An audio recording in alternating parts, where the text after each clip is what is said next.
Assalamualaikum warahmatullahi wabarakatuh. Bapak, Ibu, saudara-saudara sebangsa setanah air, pagi tadi saya telah memimpin rapat terbatas secara virtual tentang Undang-Undang Cipta Kerja bersama jajaran pemerintah dan para gubernur. Dalam undang-undang tersebut terdapat 11 klaster yang secara umum bertujuan untuk melakukan reformasi struktural dan mempercepat transformasi ekonomi. Adapun klaster tersebut adalah urusan penyederhanaan perizinan, urusan persyaratan investasi, urusan ketenagakerjaan, urusan pengadaan lahan, urusan kemudahan berusaha, urusan dukungan riset dan inovasi, urusan administrasi pemerintahan, urusan pengenaan sanksi, urusan kemudahan pemberdayaan dan perlindungan UMKM, urusan investasi dan proyek pemerintah, serta urusan kawasan ekonomi.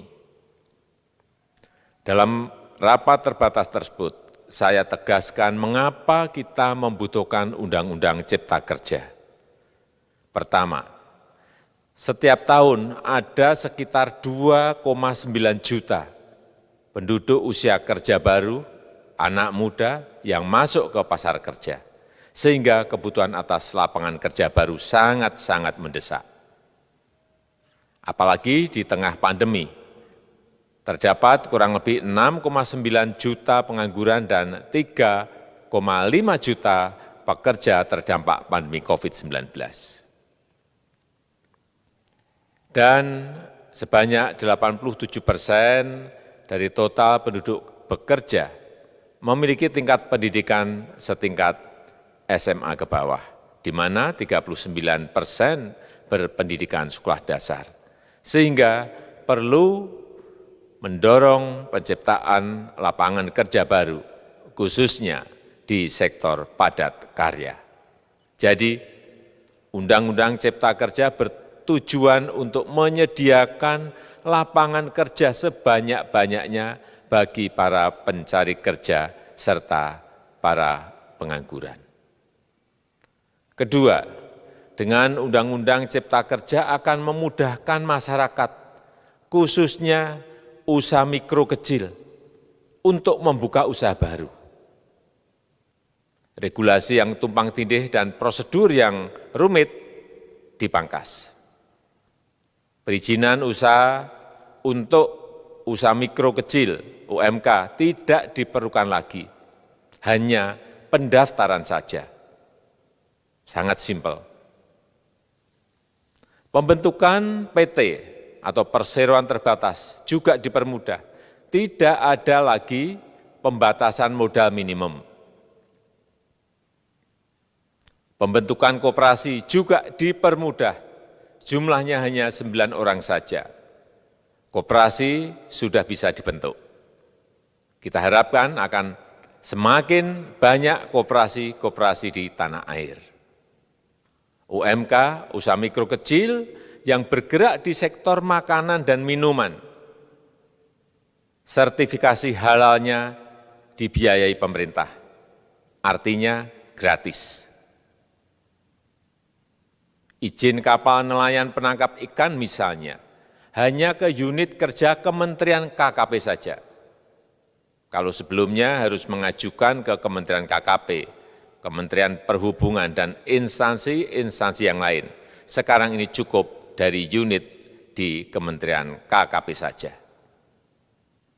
Ketiga, Undang-Undang Cipta Kerja ini akan mendukung upaya pencegahan dan pemberantasan korupsi.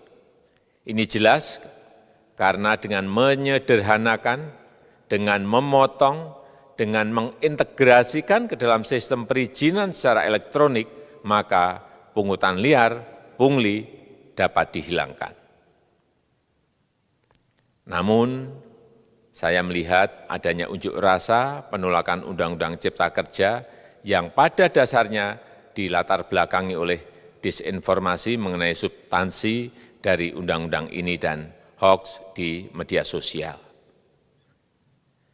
Saya ambil contoh, ada informasi yang menyebut tentang penghapusan UMP, upah minimum provinsi, UMK, upah minimum kota kabupaten, UMSP, upah minimum sektoral provinsi.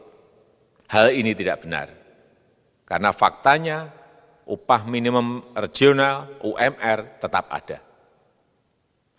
Ada juga yang menyebutkan bahwa upah minimum dihitung per jam. Ini juga tidak benar. Tidak ada perubahan dengan sistem yang sekarang. Upah bisa dihitung berdasarkan waktu dan berdasarkan hasil. Kemudian adanya kabar yang menyebutkan bahwa semua cuti sakit, cuti kawinan, cuti khitanan, cuti baptis, cuti kematian, cuti melahirkan, dihapuskan. Dan tidak ada kompensasinya. Saya tegaskan juga ini tidak benar. Hak cuti tetap ada dan dijamin. Kemudian apakah perusahaan bisa mem-PHK kapanpun secara sepihak? Ini juga tidak benar. Yang benar, perusahaan tidak bisa me-PHK secara sepihak. Kemudian juga pertanyaan mengenai benarkah jaminan sosial dan kesejahteraan lainnya hilang. Yang benar, jaminan sosial tetap ada. Yang juga sering diberitakan tidak benar adalah mengenai dihapusnya AMDAL, analisis mengenai dampak lingkungan. Itu juga tidak benar. AMDAL tetap ada. Bagi industri besar harus studi AMDAL yang ketat. Tetapi bagi UMKM lebih ditekankan pada pendampingan dan pengawasan. Ada juga berita mengenai Undang-Undang Cipta Kerja ini mendorong komersialisasi pendidikan. Ini juga tidak benar. Karena yang diatur hanyalah pendidikan formal di kawasan ekonomi khusus, di KEK. Sedangkan perizinan pendidikan tidak diatur di dalam Undang-Undang Cipta Kerja ini. Apalagi perizinan untuk pendidikan di pondok pesantren. Itu tidak diatur sama sekali dalam Undang-Undang Cipta Kerja ini. Dan aturannya yang selama ini ada tetap berlaku. Kemudian diberitakan bahwa keberadaan bank tanah.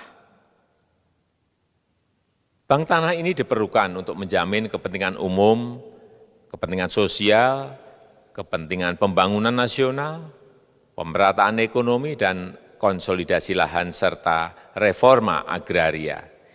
Ini sangat penting untuk menjamin akses masyarakat terhadap kepemilikan tanah, kepemilikan lahan, dan kita selama ini tidak memiliki bank tanah. Saya tegaskan juga bahwa Undang-Undang Cipta Kerja ini tidak melakukan resentralisasi kewenangan dari pemerintah daerah ke pemerintah pusat. Tidak ada.